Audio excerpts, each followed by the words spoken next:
सारे तो परमात्मा के ही निर्माण है। कोई काला है, कोई गोरा है, कोई शरीर से मोटा है, कोई शरीर से पतला है, कोई लंगड़ा है, कोई लूला है। तो ये तो सभी प्रभु के ही निर्माण है, तो क्यों नहीं हो सकते हैं। जाति आधारित हो गया, धीरे धीरे भेदभाव बढ़ते गया। किसी भी मानव जाति में कोई धर्म का भेदभाव नहीं था, लेकिन अब आके देखते हैं कि लोग अपना मन से पुस्तक लिख लेते हैं और उसे ग्रंथ का रूप दे देते हैं और भेदभाव करवाने लग जाते हैं कि इसका अधिकार ये नहीं है, उसका अधिकार वो नहीं है। तो आदर्श जी बताइए कि क्या ये कहाँ तक उचित है। जय सद्गुरुदेव। जय सद्गुरुदेव। स्वागत है युवा शक्ति टीम यूट्यूब चैनल पर। अभी जैसा कि हम सुन रहे हैं, आदर्श जी हमारे साथ लाइन पर हैं और जैसा कि अभी हम समाज में देख रहे हैं कि कुछ लोगों का मैंने वीडियो देखा, तो मेरे अंदर विचार है कि चल क्या रहा है। तो उसमें चर्चा ये हो रही है कि अगर कोई व्यक्ति विकलांग है तो वो गुरु नहीं बन सकता है, मतलब नॉर्मल जो गुरु बनता है वो गुरु नहीं हो सकता है, शिक्षा नहीं दे सकता है, दीक्षा नहीं दे सकता है, वह संत नहीं हो सकता है, उसको इसका अधिकार नहीं हो सकता है। तो आदर्श जी बताइए, क्या ये कहाँ तक उचित है, जबकि हम समाज में देखते हैं अष्टावक्र का जो चर्चा है वो आती है, उसके बारे में बताएं, आप अपना विचार रखें। वो तो भाई थे विकलांग शरीर से, लेकिन फिर भी वो बहुत ज्ञानी थे और संत समाज में उनको काफ़ी उच्च दृष्टि से लोग देखता है। इस पर अपने राय व्यक्त करें कि ये जो भेदभाव है कि जो विकलांग है वह संत नहीं हो सकता है या गुरु नहीं हो सकता है, ये कहाँ तक उचित है। क्यों नहीं हो सकता है। ये जो भी मनुष्य है ये सारे तो परमात्मा के ही निर्माण है। कोई काला है, कोई गोरा है, कोई शरीर से मोटा है, कोई शरीर से पतला है, कोई लंगड़ा है, कोई लूला है। तो ये तो सभी प्रभु के ही निर्माण है, तो क्यों नहीं हो सकते हैं। अपने पुरुषार्थ के बल पे सभी जो है अपने आप को प्रभु के शरण में अर्पित करते हैं और ज्ञान को अर्जित भी करते हैं। अपने पुरुषार्थ से वो ज्ञान को अर्जित करते हैं, ना कि लंगड़े लूले काले गोरे को देख के नहीं अर्जित करते हैं। इस शरीर के अंदर जो आत्मा है, शरीर तो हमको मिला है, ईश्वर ने हमारे कर्म के हिसाब से हमको दे दिया, लंगड़ा बना दिया, अंधा बना दिया, जो भी है हमारा कर्म बनाया, ईश्वर ने नहीं बनाया, हमारे कर्म ने बनाया हमको अंधा, लूला, लंगड़ा, काला, गोरा। लेकिन आत्मा जो है, आत्मा के पुरुषार्थ से हमने ऐसा कर्म किया कि इसी लंगड़े लूले अंधे काले में हमको ज्ञान भी इस शरीर के माध्यम से प्राप्त हुआ आत्मा के अंदर। तो क्यों नहीं गुरु बन सकता है। सभी जो है सभी अध्यात्म के रास्ते पे चलने के हकदार हैं। सर्वेद में भी स्वामी जी कहे हैं, मोटा पतला जो है सभी जो है अधिकारी हैं जो अध्यात्म के रास्ते पे चल सकते हैं। कोई भेदभाव नहीं। मनुष्य में भेद करे वो मनुष्य कैसा है। बिल्कुल सही बात बोल रहे हैं आप जी। तो यही है साहब, मनुष्य में भेद नहीं, प्रेम होना चाहिए। बिल्कुल बिल्कुल। तो जब प्रेम होगा तब हम मनुष्य योनि में, जो मनुष्य योनि में भगवान भी कहते हैं कि मानव का तन पाने के लिए भगवान लोग भी तरसते हैं। तब हमारा मानव होने का जो है, मानव शरीर को पाने का तब सार्थक हमारा होगा जब हम मनुष्य के अंदर प्रेम देखेंगे, प्रेम से मनुष्य को हम अपनाएंगे, हम मनुष्यता अपने अंदर धारण करेंगे, मानवता धारण करेंगे, तब हमारा मनुष्य होने का जो है जीवन है वो सफल होगा। जी बिल्कुल सही बात है। तो यही है साहब, भेद नहीं होना चाहिए, प्रेम होना चाहिए। भेद ना हो कि प्रेम होना चाहिए।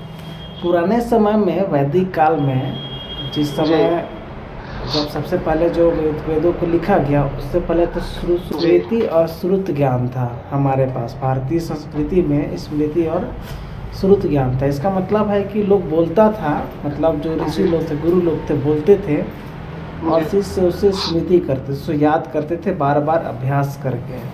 जी वह ज्ञान लंबे समय तक चलता आया और आज 7,000 साल पहले आज जी। से लगभग उसको वेद के रूप में, मतलब एक पुस्तक के रूप में लिखा गया, उसे लिखना शुरू किया गया, जी जिसको कहा जाता है कि 7,000-8,000 साल पहले वेद लिखा गया है ना, और भी जी। ग्रंथ लिखे गए। तो लिखने के प्रक्रम 7,000-8,000 साल पहले हुआ, लेकिन उससे जी। पहले तो हमारा जो ज्ञान था वो तो चल रहा था, जी ठीक है। जी लेकिन अब होता ना हुआ क्या कि उस समय कर्म आधारित जो था समाज था हमारा, कर्म के आधार पर, पहले मतलब जी। जाति आधारित नहीं था, बाद में जाति आधारित हो गया, धीरे धीरे भेदभाव बढ़ते गया। किसी जी। भी मानव जाति में कोई धर्म का भेदभाव नहीं था, लेकिन अब आके देखते हैं जी। कि लोग अपना मन से पुस्तक जी। लिख लेते हैं और उसे ग्रंथ का रूप दे देते हैं और भेदभाव करवाने लग जाते हैं कि इसका अधिकार ये नहीं है, उसका अधिकार वो नहीं है। तो आदर्श जी बताइए कि क्या ये कहाँ तक उचित है? क्या जी जो जी क्या अपने विचारधारा के हिसाब से समाज को ढालना उचित है? अपने हिसाब से समाज को ढाल लेना, अपने विचार से हम जो है अपने आप में ढल जाए। हम समाज के सुधारक, हम कौन होते हैं समाज के सुधारक? हम सबसे बड़ा सुधार तो स्वयं का सुधार है। इस सही और गलत समाज में हमको निर्णय करना है कि किस रास्ते की तरफ हमको जाना है। तो इस जो है समाज में, हम समाज को सुधारने से पहले अपने अंदर के बुराइयों को, अपने अंदर के दुर्गुणों को सुधार करें। स्वयं का सुधार ही सबसे बड़ा सुधार है, सेवा है। इससे बड़ा कोई सेवा नहीं है। तो स्वयं का सुधार जो है जरूरी है। बिल्कुल। जिस विषय पर अभी हम लोग चर्चा कर, अपने तरफ से आप कुछ भी बोलना चाहें तो वो बोल सकते हैं। जी जी जी जी जी। सामाजिक मुद्दा पर। सामाजिक मुद्दा, मनुष्य हम हैं, मानव का शरीर हमको मिला है, तो मनुष्य के उद्देश्य को हम समझे। यही सबसे बड़ा जो है, अपने आप को हम समझे। हमारे मनुष्य का कर्तव्य क्या है, मानव का कर्तव्य क्या होता है, इसको हम समझे। तब जो है, तब हमारा जीवन, तब हमारे मनुष्य शरीर जो हमको मिला है तभी सार्थक होगा। जब तक हम मनुष्य शरीर को धारण किए हैं और नहीं समझेंगे हमारा कर्तव्य क्या है, तब तक जो है हम किसी भी उसमें अपना अग्रसर हम नहीं कर पाएंगे। वो आध्यात्मिक हो, सामाजिक हो या जो भी हो। अगर हम मानव अपने आप को प्रेजेंट करके अगर समाज में नहीं अपने आप को प्रस्तुत करेंगे या अध्यात्म में नहीं प्रस्तुत करेंगे तो समाज से भी नकारे जाएंगे और अध्यात्म से भी नकारे जाएंगे। जी जी। तो मानवता जी। अंत में हम एक बात कहना चाहेंगे जी। कि एक विचार मेरे मन में आ रहा था जी कि ईश्वर के नज़र में जी कोई भी छोटा बड़ा, काला गोरा जो भी है, सबके शरीर में एक ही आत्मा का निवास है और उस आत्मा के अंदर अंतर आत्मा रूप से वो परब्रह्म सत्ता, वो परमानंद परमेश्वर, वह सूक्ष्म रूप से विराजमान है। जी। तो मेरा कहने का मतलब ये है कि उसे ये सब भेदभाव करने से कोई पा नहीं सकता है, ना उसका आनंद उठा सकता है। लेकिन एक ही मार्ग है ब्रह्म विद्या, जो कि सद्गुरु शरण में प्राप्त होता है। उनके शरण में दीक्षा लेकर उससे अभ्यास करके अनुभव में उसे पाया जा सकता है। तो हमें इसके लिए पर्याप्त प्रयास करना चाहिए। जी। और मानव का एक छोटा सा, ये हम लोग भक्ति कहते हैं, अध्यात्म कहते हैं कि हम आध्यात्मिक व्यक्ति हैं, हम भक्ति करते हैं, हम गुरु के बताए हुए रास्ते पे चलते हैं, हम साधना भी करते हैं। तो एक ये मेरा अनुभव, निजी अनुभव है कि जब तक शारीरिक और मानसिक, उसके बाद आत्मिक, ये इसकी शुद्धता जब तक नहीं होगी शारीरिक शुद्धता, मानसिक शुद्धता, उसके बाद आत्मिक शुद्धता जब तक नहीं होगी तब तक अब जो है हम अध्यात्म में अग्रसर नहीं हो सकते। तो अध्यात्म के पद पे अग्रसर होने के लिए, सेवा भाव को अपने अंदर प्रकट करने के लिए पहले हमको शारीरिक शुद्धता, उसके बाद मानसिक शुद्धता, तब जो है आत्मिक शुद्धता। जब ये शारीरिक और मानसिक शुद्धता जब हम अपने अंदर प्रकट कर लेंगे तो अपने आप आत्मिक शुद्धता जो आत्मा अपने आप अपने स्वरूप में आ जाएगा। तब जो है हम अपने अध्यात्म के पद पर आगे जो है बढ़ सकते हैं, वरना हम बस भाषण में रह जाएंगे, प्रवचने में रह जाएंगे, कुछ मिलने वालने वाला है नहीं।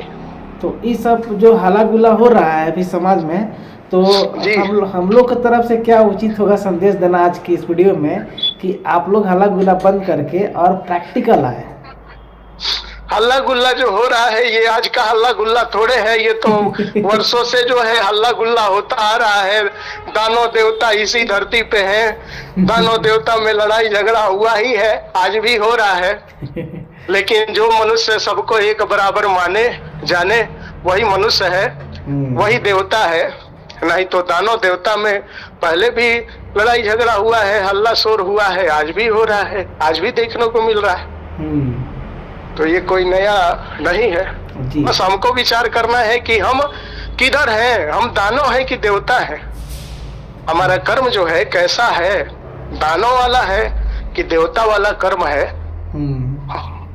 हमको विचार करना है कि हम किधर हैं, दानव के तरफ कि देवता के तरफ। सही बात है। अब इसी हल्ला में साधु संत महात्मा भी हैं जो साधना में बैठे हुए हैं, जो भक्ति भाव में बैठे हुए लगे हुए हैं। उनको दुनियादारी से कोई मतलब नहीं है। वो कह रहे हैं दुनियादारी से, दुनिया में तो है, इस संसार में है, लेकिन कह रहे हैं कि भाई सब एक ही बराबर है, सब परमात्मा के ही अंश है, निर्माण है, अंश है। सब परमात्मा ने ही सबको बनाया है एक बराबर। लेकिन हमारे पर निर्भर करता है कि हम दानव कर्म से दानव हो रहे हैं कि कर्म से मानव बन रहे हैं। तो वो अशुभ कर्म दो है, संसार के लिए शुभ अशुभ दो कर्म है। तो शुभ हमको करना है कि अशुभ करना है, हमारे पे निर्भर करता है। सही बात है। तो ये जो हल्ला गुल्ला हो रहा है दानव देव का खेल है, देवता और दानव का खेल चल रहा है।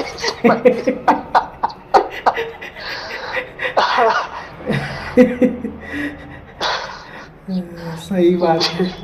चलिए ठीक है, अभी हम लोग जो चर्चा की, आप लोग अगर वीडियो अच्छा लगे तो आप एक दूसरे को शेयर करिए। आप लोग बहुत बहुत धन्यवाद। जय सतगुरुदेव, जय हिंद, जय भारत, जय श्री राम। जय सतगुरुदेव।